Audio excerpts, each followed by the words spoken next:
Après avoir surveillé en silence l'infidélité de ma femme pendant 8 mois, je l'ai vu accepter la demande en mariage d'un autre homme lors d'une fête. Sans faire d'esclandre, j'ai simplement laissé 12 roses blanches et les papiers du divorce. J'ai mis fin à mon mariage avec une précision absolue. Elle lui a dit oui alors que je tenais encore les fleurs. Je veux que vous pensiez à cela, pas à la trahison. Vous comprendrez la trahison assez tôt. Je veux que vous pensiez aux fleurs. 12 roses blanches enveloppées dans du papier craft brun, attachées avec un morceau de ficelle verte, le genre que Daniel disait toujours paraître plus honnête que la cellophane et les nœuds en plastique. J'ai conduit 40 minutes depuis notre appartement sur South Lamar à travers la circulation d'Austin un mardi soir après une journée complète de travail.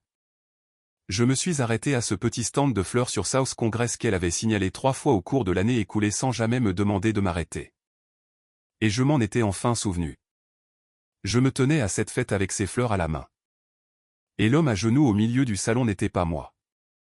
Cette image, cette seule image est celle qui me revient sans cesse. Pas ce qui s'est passé après, pas ce que j'ai fait. Juste ce moment où je me tenais dans l'embrasure de la porte d'une maison pleine de gens, tenant 12 roses blanches enveloppées dans du papier craft, regardant le visage de ma femme s'illuminer d'une manière qu'il ne l'avait pas fait depuis très longtemps. Je m'appelle Trevor Caldwell. J'ai 34 ans. Je suis ingénieur logiciel. J'habite à Austin, au Texas. Et ce que je suis sur le point de vous dire est la chose la plus précise, méthodique et discrètement dévastatrice que j'ai jamais faite de ma vie. Mais avant d'en arriver là, avant d'en arriver à ce que j'ai fait et à ce qui s'est passé à ma porte 3 heures plus tard, laissez-moi commencer là où cela commence réellement. Parce que rien de ce qui s'est passé à cette fête d'anniversaire n'a de sens si vous ne comprenez pas ce qui l'a précédé. Et ce qui l'a précédé remonte à environ 11 mois. Si vous avez écouté jusqu'ici, rendez-nous un petit service. Abonnez-vous, cliquez sur le bouton j'aime et laissez un commentaire pour nous dire d'où vous regardez. Cela ne vous coûte rien. Cela signifie tout. Et je vous promets que vous voudrez rester pour voir comment celle-ci se termine. J'ai rencontré Daniel lors d'une conférence de travail à San Antonio quand nous avions tous les deux 28 ans. Elle était dans le marketing de marque. Je présentais un outil d'intégration de données que mon équipe avait construit, et elle était assise au 3e rang et a posé la seule question après mon exposé qui valait vraiment la peine d'être répondue. C'était tout. Nous avons parlé pendant 2 heures après la fin de la session, manqué entièrement le dîner de réseautage, et sommes restés assis dans le hall de l'hôtel jusqu'à minuit parce qu'aucun de nous ne voulait s'arrêter. Elle était vive. C'était la chose à propos de Daniel que personne qui la connaissait de manière décontractée n'a jamais pleinement appréciée. Les gens voyaient son apparence et supposaient que c'était toute l'histoire. Ce n'était pas le cas. Elle avait un esprit qui tranchait directement dans les choses. Elle pouvait cerner une pièce plus rapidement que quiconque que j'ai jamais rencontré. Et elle pouvait faire en sorte qu'un étranger se sente comme la personne la plus intéressante du bâtiment en 4 minutes. C'était la qualité qui la rendait exceptionnelle dans son travail. C'était aussi, je finirais par le comprendre, la qualité qui la rendait exceptionnelle dans d'autres choses également. Nous sommes sortis ensemble pendant 2 ans et nous nous sommes mariés au Barton Creek Country Club un samedi d'octobre. Mes parents sont venus de Columbus en avion. Ses parents sont montés de San Antonio en voiture. Mon frère Cole était mon témoin et a prononcé un discours qui était honnêtement plus drôle qu'il n'en avait le droit. Nous avons passé notre lune de miel à Tulum. Daniel a eu un léger coup de soleil le 2e jour et a passé le reste du voyage avec des chapeaux à large bord. Et je pensais qu'elle était la plus belle chose que j'ai jamais vue. Les 3 premières années de notre mariage ont été bonnes. Pas bonnes comme dans un film dramatique, pas bonnes comme dans une story Instagram, mais vraiment tranquillement bonnes. Le genre de bien qui ne donne pas lieu à une conversation intéressante lors des dîners, mais que vous reconnaissez si vous y prêtez attention comme quelque chose qui vaut la peine d'être protégé. Nous avions un appartement de 2 chambres dans le quartier de Boulder Creek. Je travaillais à distance. Elle avait un bureau en ville et rentrait tous les soirs avec une odeur de la climatisation spécifique du bâtiment de la 6e rue où se trouvait le siège de son entreprise. Nous cuisinions le dimanche. Nous avions des rendez-vous fixes avec 2 autres couples le 1er samedi de chaque mois. Nous étions ennuyeux de la meilleure façon possible. Puis elle a eu une promotion. Nouveau titre, nouveau salaire, nouvel ensemble de personnes avec qui elle passait soudainement du temps. Cette partie, je la comprenais. Ce que je ne comprenais pas, ce que j'ai mis un temps embarrassant à enregistrer, c'était le changement qui l'accompagnait. Les dîners tardifs qui étaient toujours une affaire de clients, les voyages de conférences qui semblaient se multiplier. La façon dont son téléphone avait commencé à être posé face contre table sur les surfaces, ce qu'elle n'avait jamais fait auparavant. De petites choses, chacune entièrement défendables en soi, mais qui, ensemble, formaient un schéma que je refusais de regarder directement. Je veux être honnête avec vous. Je ne suis pas le genre d'homme qui ignore les signes évidents pour ensuite faire le surpris. Je me considère comme observateur. Je me considère comme logique. Mais il existe une forme particulière d'aveuglement volontaire qui se produit lorsque la chose que vous devriez regarder directement est la possibilité que la personne autour de qui vous avez construit votre vie a décidé, en cours de route, qu'elle en voulait une autre. Vous ne l'ignorez pas parce que vous êtes stupide. Vous l'ignorez parce que le reconnaître signifie que vous devez faire quelque chose à ce sujet. Et pendant longtemps, je n'étais pas prêt à faire quelque chose à ce sujet. Le nom de Garrett Ellison est entré dans ma vie il y a environ 11 mois. Et il est entré par la porte la plus ordinaire possible. Daniel l'a mentionné au dîner. Il avait été engagé pour conseiller sur une refonte de marque que son entreprise effectuait. Une sorte de stratège marketing haut de gamme qui avait apparemment travaillé avec des clients comme l'entreprise de Daniel auparavant. Elle l'a décrit comme brillant et un peu insupportable. La façon dont elle l'a dit était la façon dont les gens décrivent quelqu'un qu'ils trouvent fascinant. J'ai rangé cela dans un coin de ma tête et je n'ai rien dit. Je l'ai recherché 2 jours plus tard. Garrett Ellison, 41 ans, basé à Dallas, mais avec des clients dans tout le Texas, un profil LinkedIn soigné, une photo professionnelle qui a probablement coûté plus cher que mon premier ordinateur portable. Et un Instagram personnel qui avait la qualité décontractée et organisée de quelqu'un qui était très délibéré pour paraître sans effort. Il était, selon toute norme raisonnable, impressionnant. Ses clients étaient réels. Ses résultats semblaient authentiques. Il conduisait une Range Rover noire et semblait passer pas mal de temps dans des restaurants étoilés au guide Michelin. Il était aussi, c'est devenu clair, au cours des mois suivants, en train de passer beaucoup de temps à Austin.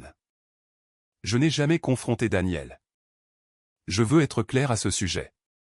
Chaque fois que quelque chose faisait surface, une nouvelle note de restaurant où nous n'avions pas été ensemble, une nuit où elle rentrait plus silencieuse que d'habitude, d'une manière qui semblait contenir quelque chose, j'ai fait un choix. Non pas le choix passif d'un homme qui ne remarque pas, mais le choix actif d'un homme qui rassemble. Je travaille dans l'ingénierie logicielle. Toute ma vie professionnelle est construite sur le principe que l'on n'implémente pas une solution avant de comprendre entièrement le problème. On collecte des données. On cartographie le système. On identifie toutes les variables. On ne bouge pas tant qu'on ne sait pas exactement à quoi on a affaire. Alors j'ai rassemblé. Pendant 8 mois, j'ai rassemblé silencieusement pendant que notre vie continuait en surface comme si rien n'était différent. Nous cuisinions toujours le dimanche. Nous avions toujours nos rendez-vous du premier samedi avec nos amis.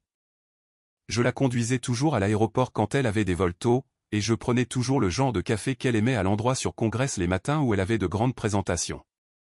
J'étais patient. J'étais méthodique. Je pensais avec 3 coups d'avance. Au moment de son 33e anniversaire, je savais exactement à quoi j'avais affaire. Je savais qui était Garrett Ellison pour ma femme. Je savais depuis combien de temps cela durait. Je connaissais la forme que cela prenait. Et j'avais pris une série de décisions très discrètes et très précises dont elle n'avait absolument aucune idée. La fête d'anniversaire était son idée, ce que je noterai pour mémoire, pas la mienne. Elle avait mentionné vouloir faire quelque chose avec des amis, un rassemblement décontracté chez son ami Priya Baxter à Tarrytown. Rien d'élaboré, juste les gens qui comptaient pour elle. J'ai dit que cela semblait parfait. Je le pensais, mais pas pour la raison qu'elle supposait. Je lui ai dit que je serais là à 19 h. J'avais un appel tardif avec un client à Seattle, ai-je expliqué, et cela pourrait déborder, mais je serai là. Elle a dit, OK. Elle m'a embrassé en sortant cet après-midi-là. Je suis resté dans notre appartement, les clés de ma voiture à la main, et j'ai pensé, elle n'a aucune idée de ce qu'est ce soir. Elle non plus. Je me suis garé sur Balcon Drive à 19h14 et je suis resté assis dans la voiture pendant exactement 3 minutes. Pas parce que j'étais nerveux. Je veux être précis à ce sujet. Je n'étais pas nerveux. Je ne paniquais pas. Je ne remettais rien en question. Je m'assurais que le timing était bon. Il y a des moments dans la vie où la différence entre arriver 2 minutes en avance et arriver 2 minutes en retard change tout. J'avais réfléchi attentivement au timing. Je voulais arriver après que les choses se soient installées, aient pris leur rythme, après que les gens aient pris leur verre et soient à l'aise. Après que la pièce ait eu cette qualité chaleureuse et détendue qu'une fête d'anniversaire prend environ 40 minutes après le début, quand tout le monde a cessé d'être sur son meilleur comportement et a commencé à être simplement soi-même. Je suis sorti de la voiture avec les 12 roses blanches enveloppées dans du papier craft et j'ai monté l'allée de la maison de Priya à Tarrytown et j'ai sonné. Le mari de Priya, David, a ouvert la porte. C'est un type bien, David. Nous avions joué au golf 2 fois l'été précédent.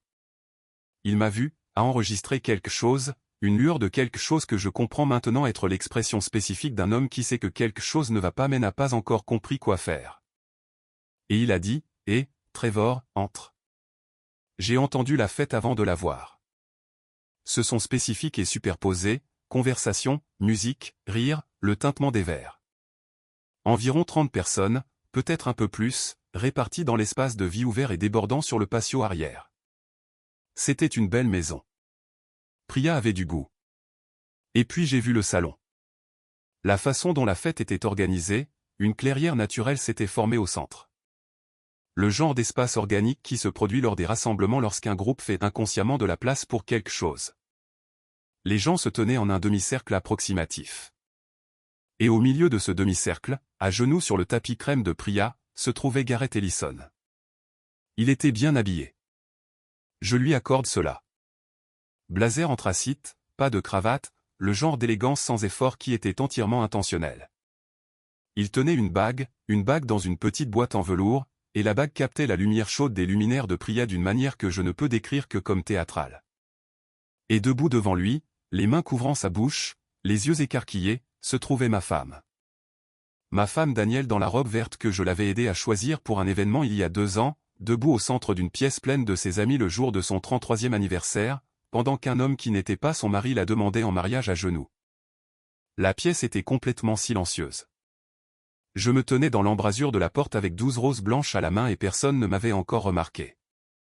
C'est ça, le timing. Quand vous le réussissez, vous obtenez un moment que personne n'était censé voir. Et ce que j'ai vu, ce que j'ai eu environ 4 secondes pour observer avant que la première personne ne réalise que j'étais là, c'était le visage de Daniel. J'étais marié à cette femme depuis 5 ans. Je connaissais son visage comme on connaît quelque chose qu'on a étudié sans le vouloir. Chaque variation, chaque indice, chaque nuance d'expression, et ce que j'ai vu sur son visage à ce moment-là n'était pas un conflit. Ce n'était pas la terreur figée de quelqu'un pris entre 2 mondes. C'était de l'éclat. Un éclat pur, sans phare, ravi. Elle était heureuse. Elle était complètement, sincèrement heureuse. Elle a dit oui. J'ai entendu le mot. J'ai entendu la pièce éclater autour de lui. Et puis quelqu'un s'est retourné. Je pense que c'était Camille, l'amie de Priya, et m'a vu dans l'embrasure de la porte. Et j'ai vu la couleur quitter son visage en temps réel. Et puis une cascade de têtes qui se tournent, puis le silence qui s'est propagé dans la pièce comme le silence le fait quand il porte de mauvaises nouvelles. Daniel s'est retourné en dernier, et l'expression qui a remplacé l'éclat était quelque chose que je ne vous décrirai pas en détail. Je vous dirai seulement qu'elle m'a tout dit ce que j'avais passé 8 mois à ne pas vouloir confirmer. Je suis resté là pendant exactement 2 secondes. Assez longtemps pour être certain d'avoir été vu. Assez longtemps pour que Gareth Ellison se relève et comprenne ce qui se passait. Assez longtemps pour que 30 personnes absorbent la forme spécifique de ce dont elles étaient témoins. Puis je me suis dirigé vers la table de la salle à manger, la surface plane la plus proche, et j'y ai déposé les 12 roses blanches doucement, pas de manière dramatique, pas avec force. Je les ai juste posées comme on pose quelque chose qu'on n'a plus besoin de porter. Et je me suis retourné et je suis sorti par la porte d'entrée. Maintenant, j'ai besoin que vous restiez avec moi ici, car c'est là que la plupart des gens supposent que l'histoire devient une histoire de chagrin, de retour à la maison en voiture, d'être assis dans un appartement vide en se sentant détruit. De pleurer dans ce qu'il y avait dans le réfrigérateur, d'appeler un ami et de pouvoir à peine sortir les mots. Ce n'est pas ce qui s'est passé. Ce qui s'est passé, c'est ceci. Je suis rentré en voiture à notre appartement sur South Lamar. Je me suis garé dans le garage. J'ai pris l'ascenseur jusqu'au 4e étage. Je suis entré dans notre appartement, qui était silencieux comme le sont les appartements quand la personne qui y vit habituellement est ailleurs. Je suis allé à mon bureau. Je me suis assis et j'ai ouvert mon ordinateur portable, parce que voici ce que Daniel ne savait pas. Ce que Gareth Ellison ne savait pas. Ce que les 30 personnes à cette fête qui s'envoyaient probablement déjà des textos sur ce qu'elles venaient de voir ne savaient certainement pas. Les fleurs dans le papier craft sur la table de la salle à manger de Priya Baxter n'étaient pas mon seul cadeau. Laissez-moi revenir environ 6 semaines en arrière.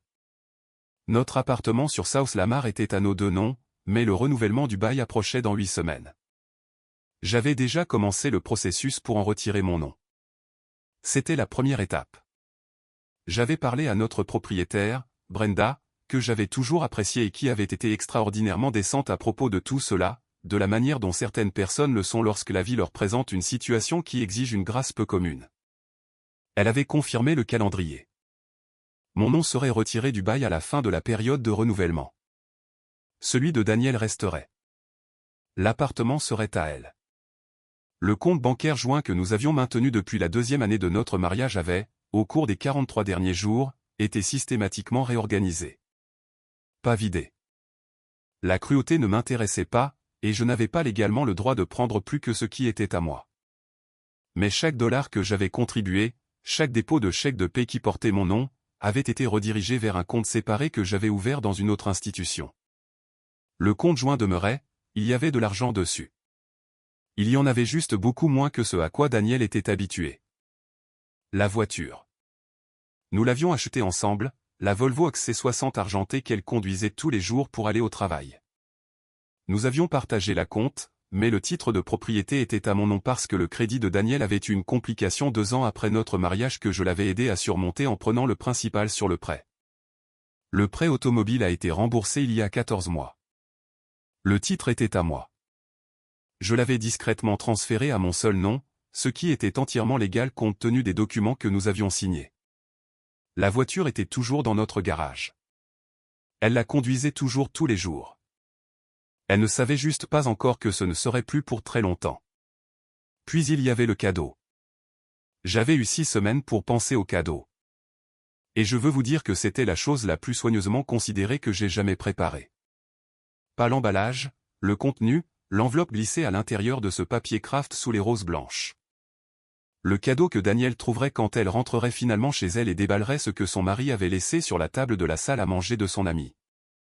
Voici ce qu'il y avait dedans. Le premier élément était une carte écrite de ma main qui disait ce qui suit.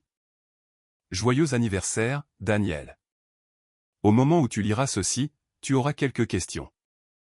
Les documents à l'intérieur répondront à la plupart d'entre elles. J'y ai réfléchi attentivement. Je pense que tu seras d'accord pour dire que j'ai été minutieux.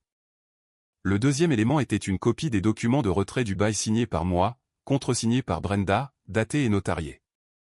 Le troisième élément était un seul relevé bancaire, juste un mois, montrant le solde de notre compte joint à la date du jour ouvrable précédent, ainsi qu'une brève note dactylographiée expliquant ce qui avait changé et pourquoi le chiffre semblait différent de ce à quoi elle pouvait s'attendre.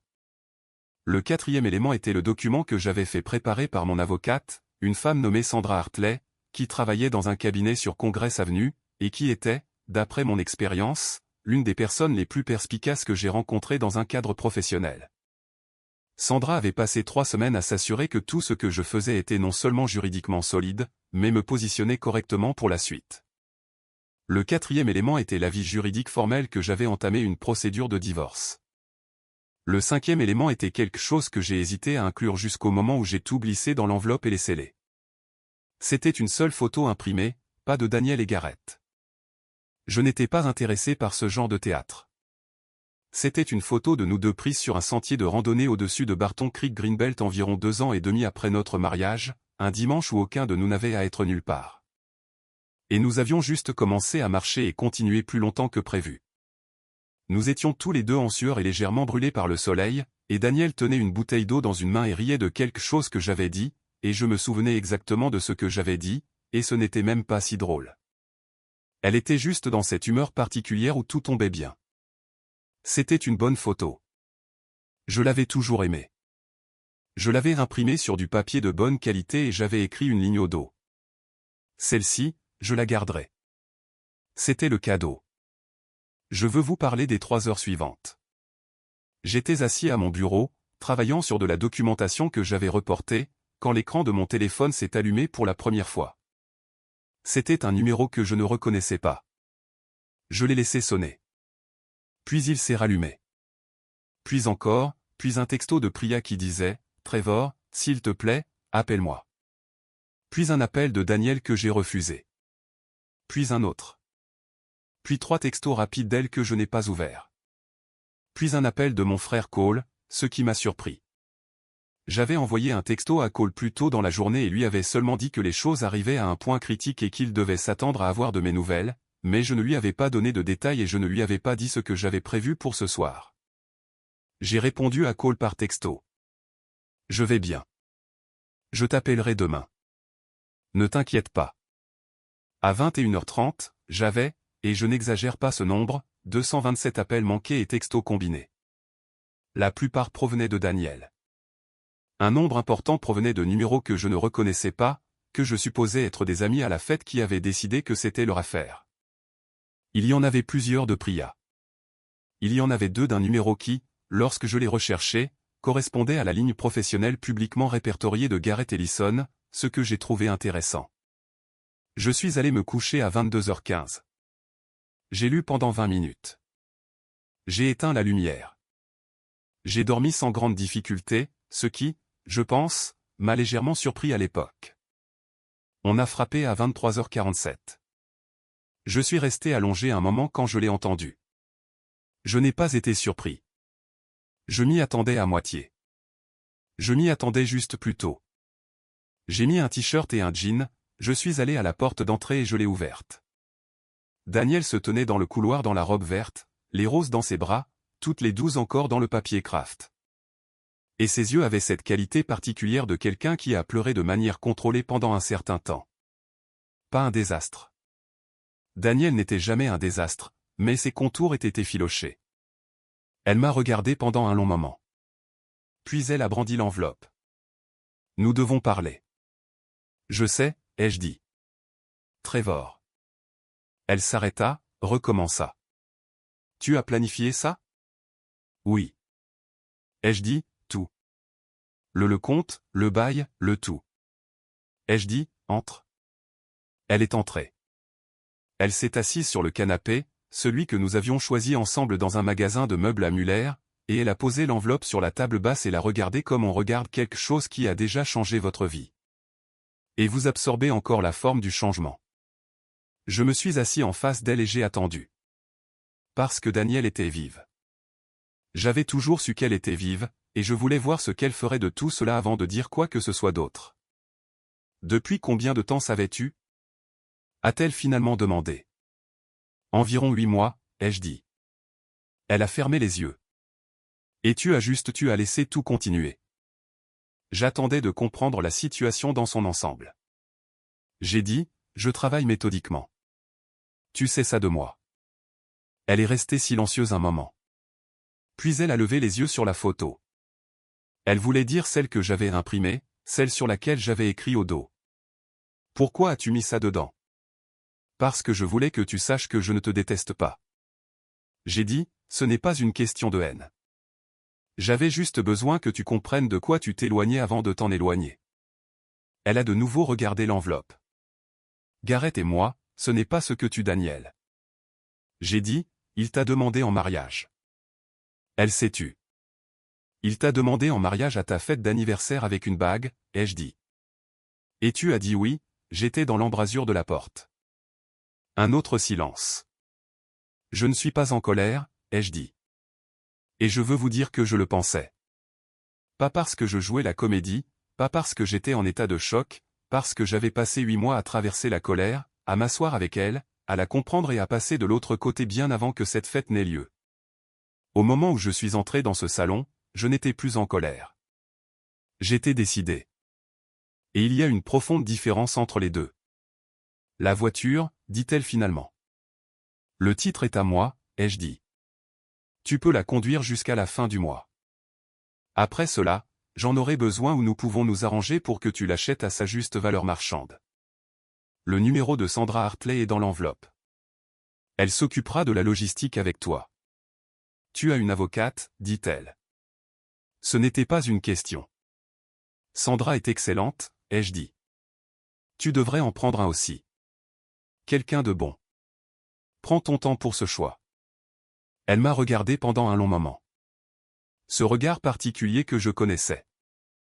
Celui où elle me lisait, comme elle pouvait lire les pièces, comme elle pouvait lire les gens, cherchant quelque chose, un angle, une fissure, un morceau de la situation qu'elle pourrait utiliser. « Qu'est-ce que tu veux » a-t-elle dit. « Qu'est-ce que tu veux vraiment de tout ça ?»« Je veux être clair sur ce qui s'est passé, » ai-je dit. « Je veux que le prochain chapitre de ma vie commence sans rien de non résolu en dessous. Et je veux que tu saches que je n'ai pas quitté cette fête dévastée. Je suis parti parce qu'il n'y avait plus rien pour quoi rester. Tout ce que j'avais besoin de dire, je l'avais déjà dit dans l'enveloppe. » Elle a baissé les yeux sur le papier craft sur ses genoux. Les roses. Puis elle a levé les yeux. Tu te souviens des fleurs? Je me souviens de tout, ai-je dit. Ça a toujours été mon problème. Elle est restée silencieuse un moment. Puis elle s'est levée. Elle a redressé sa robe verte. Elle a pris son sac. Elle a tenu les roses un instant, puis les a posées sur la table basse, les y a laissées. Je demanderai à mon avocat de contacter Sandra, a-t-elle dit. C'est la bonne décision, ai-je dit. Elle s'est dirigée vers la porte, l'a ouverte, s'est tenue dans l'embrasure une seconde, sans se retourner. La photo, a-t-elle dit. Celle du Greenbelt. Qu'est-ce qu'il y a avec? Tu as dit que tu la garderais. Je la garderai, ai-je dit. Elle est partie. Laissez-moi vous dire ce qui s'est passé dans les semaines qui ont suivi. Pas tout. Une partie est encore en cours de traitement par le système judiciaire. Et Sandra Hartley aurait des choses à dire sur la quantité d'informations que je mets sur Internet, mais assez pour que vous compreniez la forme de la chose. Garrett Ellison, il s'est avéré, avait une situation financière plus compliquée que son profil LinkedIn soigné ne le suggérait. La Range Rover était en leasing. L'entreprise de conseil, bien que réelle, avait d'importantes dettes impayées avec un client à Houston qui avait mal tourné environ 18 mois avant qu'il n'apparaisse dans la vie de Daniel. Ce n'était pas un escroc.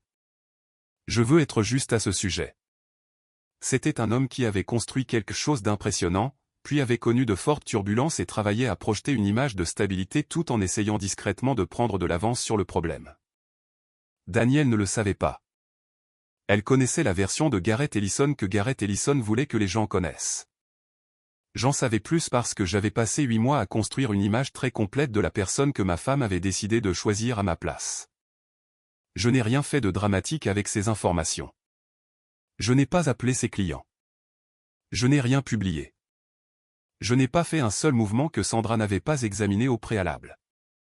Ce que j'ai fait, c'est m'assurer que les avocats de notre côté avaient une compréhension complète du contexte pertinent lorsqu'il s'agissait de discussions sur les biens matrimoniaux, les délais et les circonstances de la détérioration du mariage. Le divorce n'a pas été conflictuel au sens dramatique du terme. Il a été efficace. Sandra a mené un processus efficace. L'avocat de Daniel, un homme nommé Brian Kowalski, était compétent, bien que moins précis que Sandra, et les deux ont géré le tout avec la cordialité professionnelle particulière des gens qui ont fait cela de nombreuses fois et comprennent que les ruptures nettes sont meilleures pour tout le monde. J'ai emménagé dans un appartement meublé dans le quartier de Rainey Street pendant que tout se réglait.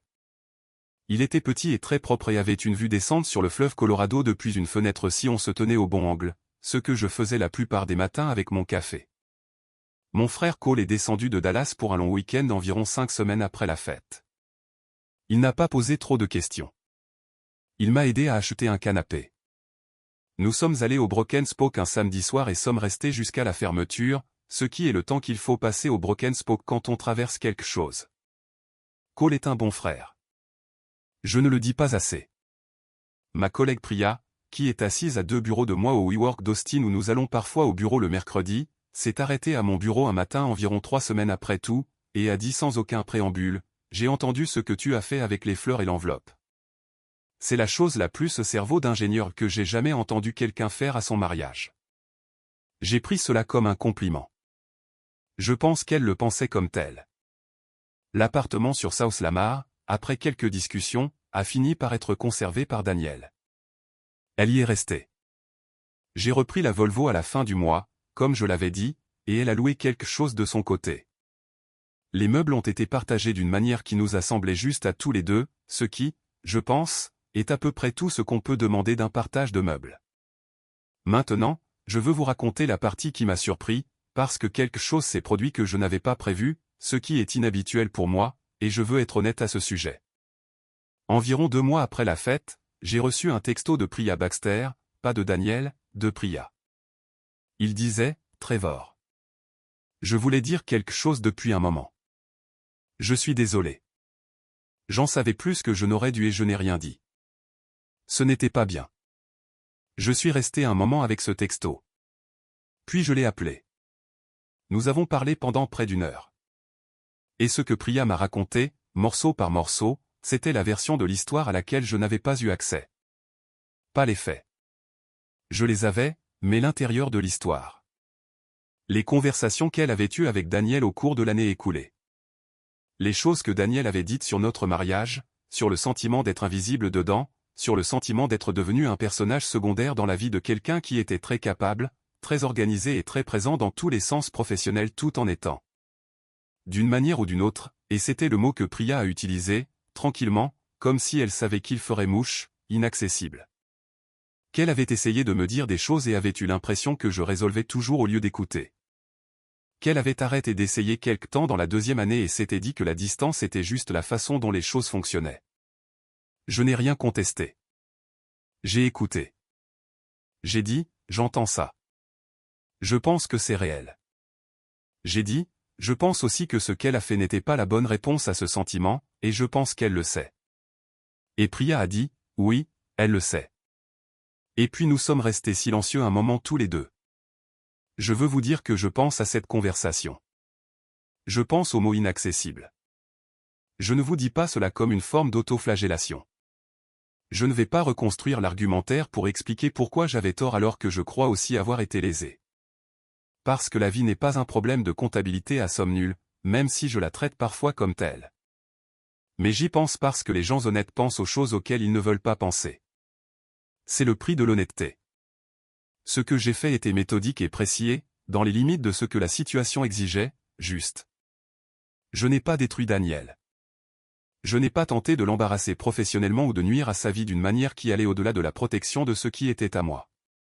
J'ai traversé la fin de mon mariage de la même manière que je traverse tout, avec soin, avec préparation, avec une compréhension du système complet avant d'agir. Mais je pense aussi à la photo du Greenbelt et aux 12 roses blanches dans le papier craft et au fait que je me suis souvenu de m'arrêter au stand de fleurs, enfin, après 3 ans à passer devant. Daniel et Gareth Ellison ne sont, au moment où je vous parle, plus ensemble. J'ai appris cela par call, qu'il a appris par quelqu'un qui suit l'Instagram de quelqu'un. Je ne connais pas les détails et je ne les ai pas demandés. Cela ne change rien. Cela n'annule rien. C'est juste de l'information. Comme toutes les choses finissent par n'être que de l'information. Ce que je sais, c'est ceci. Je suis dans un appartement propre avec une vue décente sur le fleuve. J'ai un travail dans lequel je suis bon et un frère qui m'a aidé à acheter un canapé. J'ai une avocate qui est toujours, franchement, l'une des personnes les plus impressionnantes avec qui j'ai interagi professionnellement. J'ai la photo du Greenbelt dans un cadre sur mon étagère. Et j'ai la certitude que lorsque le moment est venu, lorsque je me tenais dans une embrasure de porte tenant 12 roses blanches, regardant ma vie se réorganiser en temps réel, je ne me suis pas perdu. Je n'ai pas fait de bruit. Je n'ai pas fait de scène. J'ai posé les fleurs doucement, je suis sorti, je suis rentré chez moi et je suis allé travailler. Certaines personnes appellent cela de la froideur. Je comprends pourquoi. Mais voici ce que je vais vous dire. Je m'appelle Trevor Caldwell. Je suis ingénieur logiciel et je n'ai jamais implémenté une solution avant de comprendre entièrement le problème. Ce qui s'est passé à cette fête d'anniversaire n'était pas le début de ma réponse. C'était le moment où ma réponse est devenue visible. Tout le reste avait déjà été décidé. Tout le reste avait déjà été fait. Au moment où elle a frappé à ma porte à 23h47 avec les roses dans ses bras, je n'étais pas en train de partir. J'étais déjà parti. Silencieusement, précisément, complètement. de la manière dont on part quand on y a réfléchi attentivement et qu'on sait qu'on ne reviendra pas et qu'on s'est assuré qu'en partant, on ne laisse rien derrière soi dont on avait besoin. Juste 12 roses blanches dans une maison qui était déjà celle de quelqu'un d'autre.